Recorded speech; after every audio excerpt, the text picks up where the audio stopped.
guys, how are you? As you see, if you see me, you know it's an educational day. Tuesday or Thursday, you see me. I'm sure y'all wonder, like, Belize, you got the same outfit on. Y'all know me. Y'all already know how I get down. If I am in a bit of like recording day, y'all gonna see this outfit. Get over it. Okay, but anyway, today is a great because I really want to talk from a place of being single with herpes. Yes, guys, I am single. I am not in a relationship. I am not married. I am any of that. See, no rings on my finger. You can't even see the imprint when I was married. Y'all can see it. I'm gone. Like, I am free as a jaybird. Been divorced 2 years, almost 3 years now. So I want you guys to understand that I am free. I'm dating. Well, I'm not dating at this moment. I'm kind of like to myself. But I was dating. I'm going on dates. I was in a relationship, things of that nature. But I also want to speak from a place of being single with herpes. Guys, you can be single. It's not a requirement for you to get in a relationship. It's not a rush for you to get in a relationship. Any of that. Because typically, after you find out your herpes diagnosis, you don't want to be touched. You don't want to talk about sex. You don't want to see no man or no woman. You don't want to be bothered. So I really want you guys to understand it's okay to be single with herpes. It's okay. And I know we just add the herpes piece to it, but it's okay to be single. Like, who told you you have to be in a relationship? Who told you that was the ultimate goal? Who told you it was like, oh, you must do it before you hit a certain age? Like, I'm not gonna lie, and y'all hear my tone change, but this 30 thing that these women and men have these days, I don't get it. Because I know when I hit 30, I was just like, I told myself I wasn't going to get into another serious relationship until I hit 30. Now, I'm going to be honest. I ended up getting into another relationship before I was 30. Ending that relationship because we wasn't properly ready for the relationship, even though we kind of like still see each other and stuff like that. Not see each other, like go out and talk. We don't even talk on the phone. But at the end of that, I still see this person like at least once a week. But we just knew it wasn't the best thing for us, and we ended it on a good note. But I want you guys to understand, like, I just knew outside until I'm 30, I don't want to get into another relationship because I want to focus on single me. I want to get me together. I want to get me in a happy place. I want to get me free. Because my whole thing is going into the relationship broken is the worst thing you could do. Guys, it's broken people end up breaking people. Like, I don't want us to understand, like, yes, you could be with somebody who is not completely whole, but are they in the process of getting themselves together? Are they in the process of doing what they need to do with you or without you? Are they doing what they need to do? Because at the end of the day, sometimes it could be draining trying to help them become whole and you whole. You look like, I'm looking for another whole person and you ain't there. And I'm doing a lot of work trying to get you where you need to be. And I'm saying there's nothing wrong with that. I am not against it in no shape or form. But my whole thing, communication have to be key, that this person knows that, like, at the end of the day, I love you, I want to be with you, and I know I got stuff to get together, but they're still feeding you too, they're still loving you too, they're still displaying things to you too to make you feel loved in a relationship. You shouldn't be in a relationship helping somebody get to where they need to be, where y'all can be completely whole together, like y'all both two whole people, and you are losing yourself in the process of helping them. No, they should still, or you feeling unloved. No, you should still, they can still give you affirmations and give you gifts and do stuff that they can do to love you and show you that you're appreciated in the midst of them still, you know, healing from things. Because some stuff is just not healed completely right away, guys. It's things that happened in your past or things that recently happened that really, like, rocked the person. And not saying that you can't be with them or break up with them or, you know, things like that. But at the end of the day, you just need to make sure that person's aware of where they're going, where they want to be, in this relationship with you, and to know that they're not depending on you to do the work for them, that they have to do the work on their own, okay? And you're just there as like a cheerleader, like, woohoo, baby, you can do this, type thing. Or a resource, you know, giving them resources about what they need to move forward in their lives. But I want you to understand that you can be single. Okay, I want to say this again. You can be single. I don't care if you're 30. I don't care if you're 20. I don't care if you're 15. I don't care who you are. I don't care if you're 60. I don't care if you're 80. You can be single and be happy. Okay, you can be single and happy. My whole thing is you can have a natural desire, because I have a natural desire to get married. Like, I am calling forth my husband. I know I want to be married again, and he's gonna be sent by God. I am not playing. I'm way better than I was before. But at the end of the day, I know I want to be married. I have a desire to be married again. I have a desire to have that companionship. I desire to have that person, you know, cover me and love me the way I should be loved. And I have the desire to be an amazing wife. Okay, I wasn't an amazing wife the first time. Okay, or girlfriends. I was horrible. But because I wasn't healed completely. I wasn't doing what I need to do for myself and get myself in a place. And I can honestly say that I was toe up from the flow up and wondering why I wasn't getting what I want out of relationships. Well, look at yourself sometimes. It ain't always the other person. Sometimes it's you. Most of the time it's you.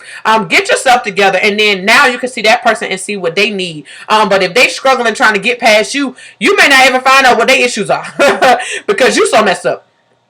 So I think, guys, we really need to understand that it's okay to be single. It's okay to have a desire to want to be married. It's okay to have a desire to want a partner. It's okay for any of that. Don't let nobody ever down you and make you feel less than for wanting to be in a relationship, okay? That is not a thing that a person should do. It is a natural desire to want companionship. It's a natural desire to want somebody as a confidant. That is natural. We were born that way, guys. We were absolutely born that way. So that is normal. But I also want you to just understand that in the process of that, make sure you're in a good place. Make sure you're happy. Make sure you accept the herpes. Make sure you understand your outbreaks. Make sure you know how to manage your outbreaks. Make sure you are over your the person who gave you the virus, quote unquote gifter. Be okay that you're over them. You're not mad at them. You're not trying to kill them still. You're not still trying to put them in jail. That you're still not mad that he having sex with everybody still. Like, you need to be all the way over everything.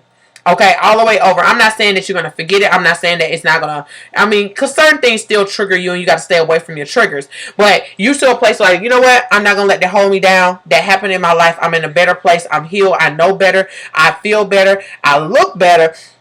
And I'm going to move forward and find somebody who's going to love me and treat me the way that I know I deserve to be treated. And I treat them the way that they should be treated and the way they should want to be treated. So that's another thing I want us to understand. It's okay to be single. Because I'm not going to lie, I'm loving it. I'm loving it. But my desire to want to get married is starting to increase. But at the end of the day, I am loving it. I will be honest with you guys. I've been celibate for 2 years. Whew, I can't believe I said that because I was a sex fiend. I was addicted to porn. I was addicted to masturbation. I was addicted. Like, you could not tell me not to love me. You couldn't tell me not to do me. You couldn't tell me that I couldn't have what I wanted. You couldn't tell me I couldn't watch porn. You couldn't tell me that I can do that. But I did it. And I was heavy on it. And I can tell you guys, I said beginning of this, I'll say about June, I just stopped. Like, I got to a point where I was like, you know what, God? I don't want to do this anymore. Like, I have given up the physical sex, but I have not given up the mental sex. Like, and guys, it is mental sex. I wanted to be completely pure in my mind, in my heart, in my body. And I knew I had to let go of what was holding me bound, guys. I will tell y'all my story a little bit. I was addicted to porn as a little kid. I say about 5, 4, 7. I don't know. I was addicted to porn very early. I was molested by a cousin at a very young age. I also was I was exposed to stuff too much. Like, I was just exposed. And to stuff that I learned, I started to like show other friends and family members and things of that nature. And I want us to understand that when you learn that stuff at a young age, kids tend to show each other stuff. So I will tell you, if you're a parent, please be careful pertaining to where your kids go or who their kids are around and things like that. And listen to the parents when they say, "Oh, my kid, you know, I found them watching porn." That means that child very strongly probably showed your child the same thing in private. And you got to ask your kids strong questions and make sure it's a safe environment that you can learn what they seen, and what was done to them in that situation. Because kids can molest kids, guys. I don't think y'all understand that, but kids are out here molesting kids. It ain't always adults. It's kids out here molesting kids. It's incest happening within a lot of families, and y'all don't realize it because somebody touched them, and now they're doing it with the family members and things of that nature. So I want to just bring that up because a lot of us act like it don't exist, and I am not in a frame that I'm gonna act like stuff don't exist, because I am a person to believe let's break off this crap in our lives so it can really be healed and we can really be happy and we can have what we want. And I feel like if we don't talk about this, how do you think you're supposed to be in a healthy relationship when you're scared for your partner? You get in a relationship and he touch you wrong and you jump and you want to punch him in his eye. It's because you want to punch him in the eye because what happened to you in your childhood. You have to deal.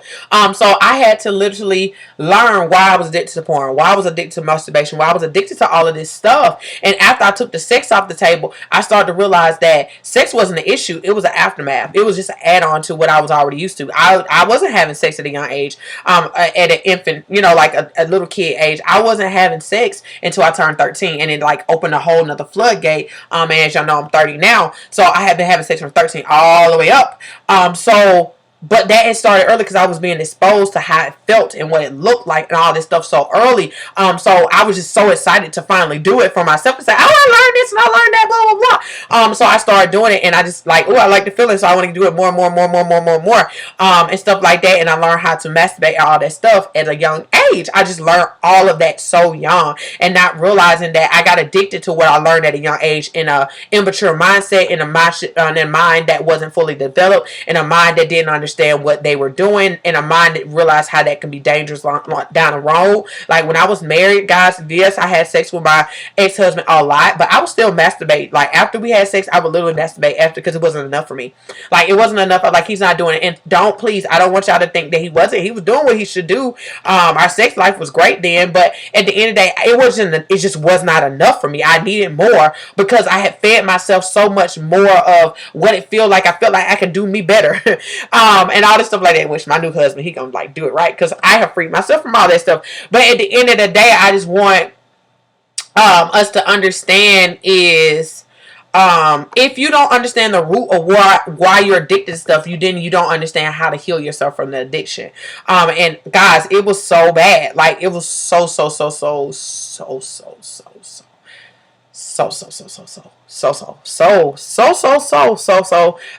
Like it was so bad. And as y'all can look at me like, well, you're a Christian, you're right. I was a Christian, but I didn't believe that God can free me from it. I'm gonna be so completely honest, and I'm not gonna be lying. I didn't want him to free me from it. I wanted to continue to have sex. I wanted to continue to masturbate. I wanted to continue to watch porn. I wanted to. So I was like, God, you can free me from everything else, but don't free me for that. But I didn't realize that if I didn't learn what caused those things, which was the molestation and the exposure as a child, then how would I think that the aftermath, the outcomes of the activities will stop? I could not get those things to stop without facing what happened to me that I didn't have control over. I didn't know what to do. I was young. What am I supposed to do? You know, so I had to really get to a place and be vulnerable with myself to say I was exposed to things without even knowing how to handle it. And at that, I didn't want to get nobody in trouble, as you know, like these are my favorite cousins. I didn't want to get my cousins in trouble or anything like that. So, because my family is a little crazy, they would like beat the brakes off you, you know. But I didn't want anybody to get in trouble, and I ain't gonna lie, I enjoyed it.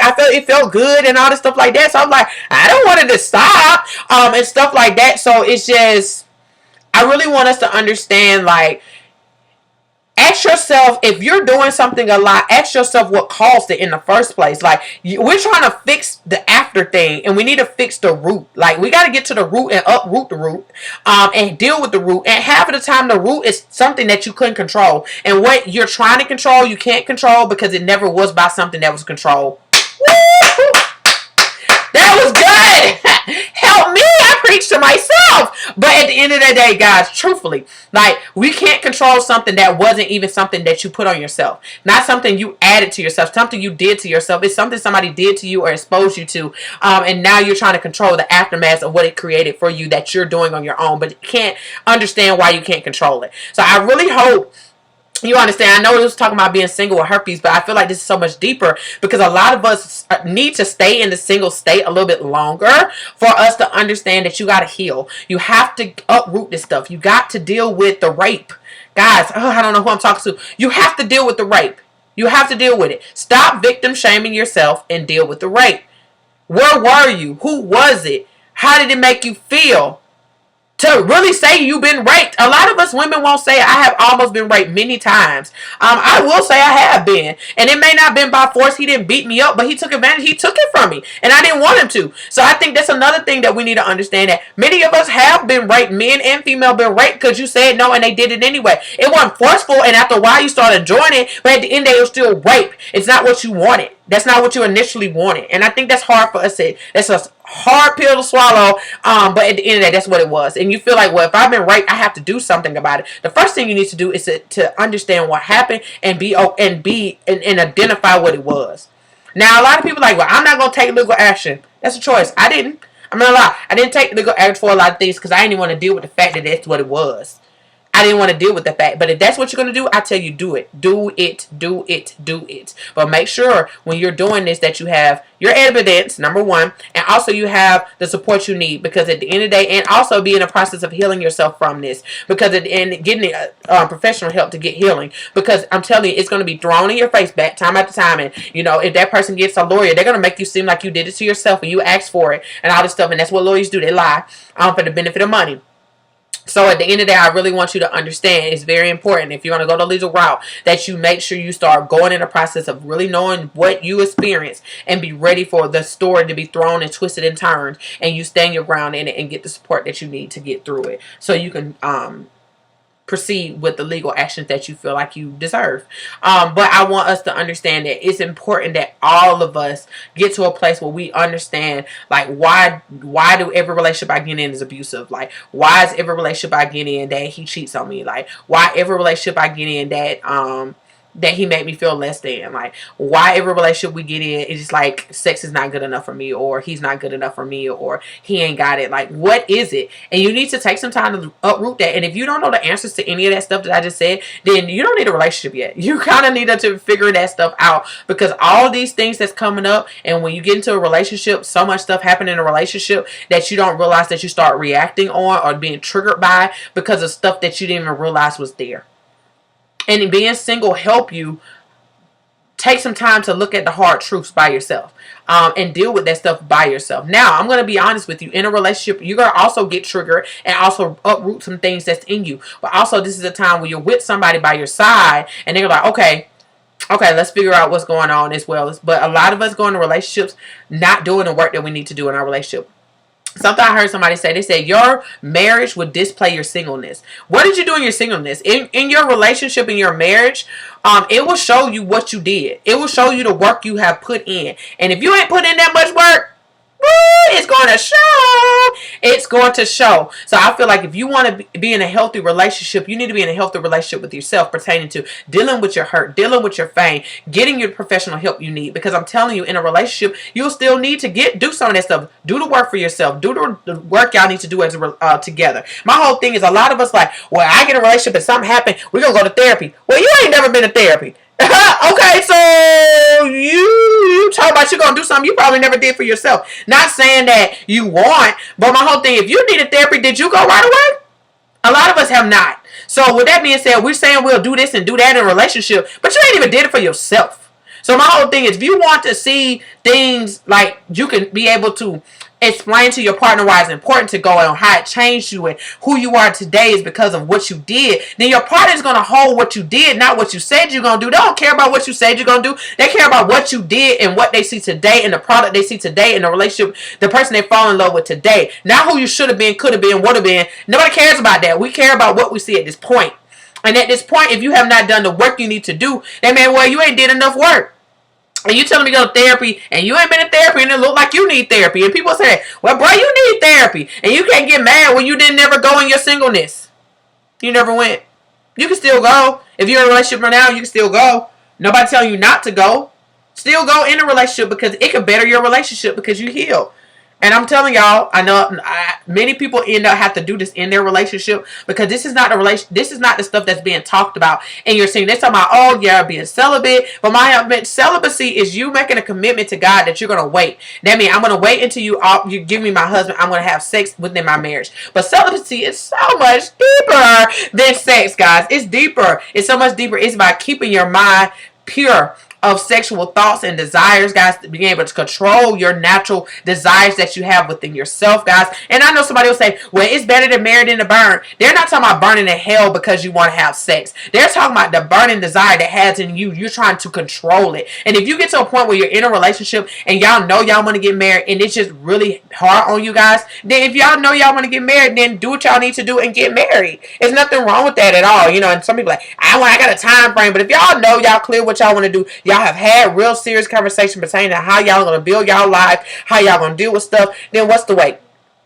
Absolutely, what's the way? But at the end of the day, I want us to understand that burning desire is hard to control, but it's very much able to control if you, from one, submit your sexual desires to God and say, God, look, sexual immorality I ain't trying to play with. Okay, sexual immorality is dealing with porn, it's dealing with masturbation, it's dealing with sex, it's dealing with homosexuality, it's dealing with all of that. Okay, it's dealing with all of that. So at the end of the day, I had to put that all under there, all under there, and literally say, okay, God, I want to do it your way. And it's not going to be easy because I still have my desires. I still like to look at things. I still want to touch things. I still want to do things. I still want to touch me. I still want to do that. But in the process of that, I'm telling you, no, I made a commitment to myself, and my body is not my own. My body is not for me to to submit to these desires that I should have with my partner, and it's not going to feed me the way I think. It's going to be temporal. It's very temporal. And I want to say this because I do have many individuals on my page who are homosexuals, lesbians, things of that nature. I'm going to tell you something.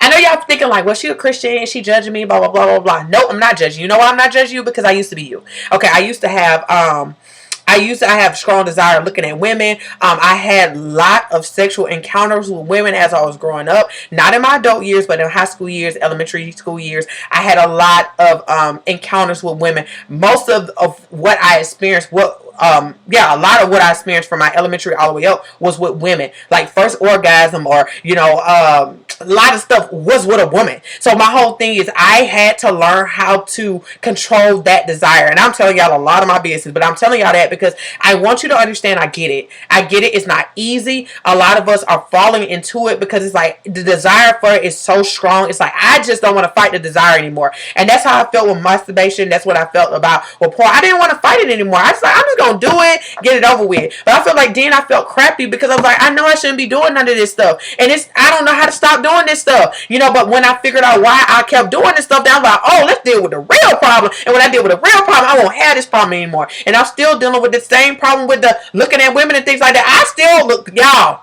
I'm getting better by the grace of God, because God is teaching me that came from you being exposed to things at a young age. And you got to uproot that stuff. You got to uproot it all and understand that you were put in situations around people who were doing things and they exposed you to that. And you was a child and you didn't know what you were doing and you didn't understand it. You didn't understand it. No, I will not call myself homosexual in no shape or form. I'm just going to tell you that. I just won't. I'm not labeling myself that. But I will label myself as an individual who struggled with that desire. I will say that. I will say that. And the individual who's coming out of that desire, I am strongly believing I am. I am so much better than I was just a couple of months ago. Before she walked by, I said, she cute.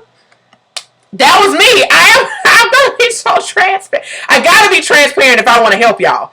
And I was, but now I'm getting to a place where I see women as her, and that's it. And I don't have a desire to look at her body. I don't have a desire to wonder how I feel or what she looked like on her clothes. Guys, I felt like a dude. Literally, I felt like a man. But I learned to submit that desire to God and say, God, I know that's not the desire you want for me. I know that's not what you desire for me. And it's not even the desire I want to have for myself. This desire was given to me through somebody else and what they were doing or what they felt like, they wanted to introduce to me. So I am dealing with that. And I am pat myself on the back, me and the Holy Spirit, because that thing been getting me right. It keep me in check.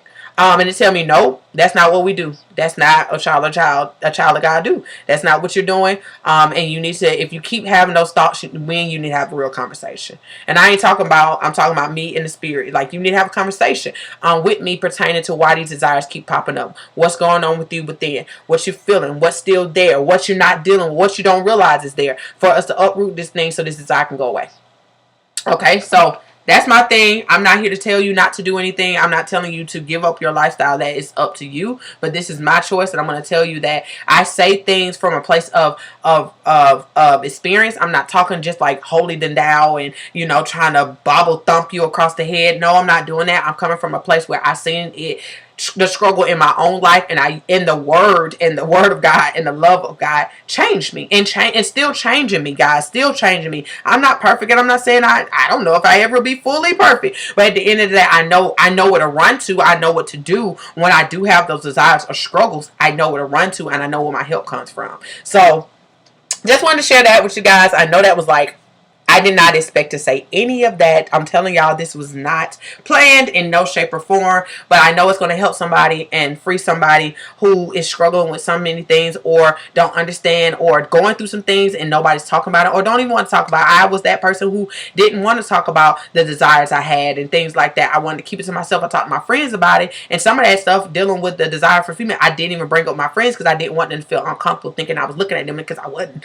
not my friends anyway. So I was like, I didn't want them to feel uncomfortable being around me, thinking that I was looking at it. And some people do that, you know, especially if they know that's your lifestyle or know that you're dealing with something. They'll get nervous thinking that you want them, and that's not always the case. So I just didn't say anything at all, but I am telling my truth now because I am free from it. Still working on it, but I am declaring what is true is that I'm free from it, and I don't have that desire anymore. And if that's what you choose to do, then you're gonna have to do what you need to do, and that is truly submitting to the Word of God pertaining to it and figuring out what even caused you to even learn about it. Like, it made me think about the scripture, and it was like, who told you was naked? Like, who told you that that desire was normal? Who told you that watching that was fine? Who told you that? If God said it in the beginning of the word, just how many times have the devil told you something was normal and it really wasn't? Okay, so I love you guys. I hope this helped you in so many ways. If you're looking for natural products, make sure you get the power kit, guys, for individuals who have outbreaks. Looking for natural products. I created 3 great natural products. Those products is a tea. You also get a topical cream, and you get a spray for itching. You'll also get a journal, access to a journal. You also get resources. You'll get a beautiful. I give you a nice little note, personal note. I'll send off to you guys. Also in a beautiful kit that I have. Like, God has created himself to you guys, and I will send that out to you guys. And I'm telling y'all, I love y'all. I want the absolute best for you guys, and I want you to know that it's nothing wrong with being single and happy, but also ending your singleness. Please do your work. So I love you, and I'll talk to y'all soon. Bye.